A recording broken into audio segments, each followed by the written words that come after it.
Pathanamthitta ഇലന്തൂരിൽ Indian നിർമ്മിത വിദേശ മദ്യം പിടികൂടി. 9.5 ലിറ്റർ മദ്യവുമായി ഇലന്തൂർ സ്വദേശി രതീഷ് പി രാജനാണ് പിടിയിലായത്. പ്രവീൺ പുരുഷോത്തമൻ വിവരങ്ങളുമായി.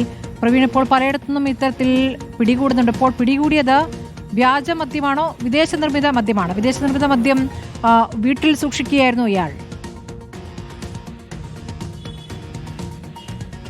സ്മൃതി, ഓണക്കാലത്തോടനുബന്ധിച്ച് എക്സൈസ് വിഭാഗത്തിന്റെ സ്പെഷ്യൽ ഡ്രൈവുകൾ ജില്ലയിലെമ്പാടും നടക്കുന്നുണ്ട്. കഴിഞ്ഞ ദിവസം പത്തനംതിട്ട കണ്ണങ്കരയിൽ നിന്നും നിരോധിത പുകയില ഉൽപ്പന്നങ്ങളും ഒപ്പം തന്നെ ഈ കഞ്ചാവ് കലർന്ന മുട്ടായും ഒക്കെ പിടികൂടിയിരുന്നു. ഇന്നിപ്പോൾ ഇലന്തൂർ ഭാഗത്താണ് എക്സൈസ് വിഭാഗത്തിന്റെ പരിശോധന നടത്തിയത്. അവിടെ പട്രോളിങ്ങിനിടെ ഒരു യുവാവിൽ നിന്നും 9.5 ലിറ്റർ ഇന്ത്യൻ നിർമ്മിത വിദേശ മദ്യമാണ് പിടികൂടിയിരിക്കുന്നത്.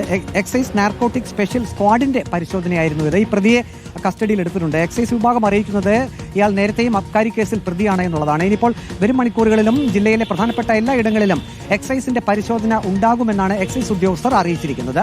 സ്മൃതി. ശരി, പ്രവീൺ പുരുഷോത്തമനാണ് വിവരങ്ങൾ നൽകിയത്.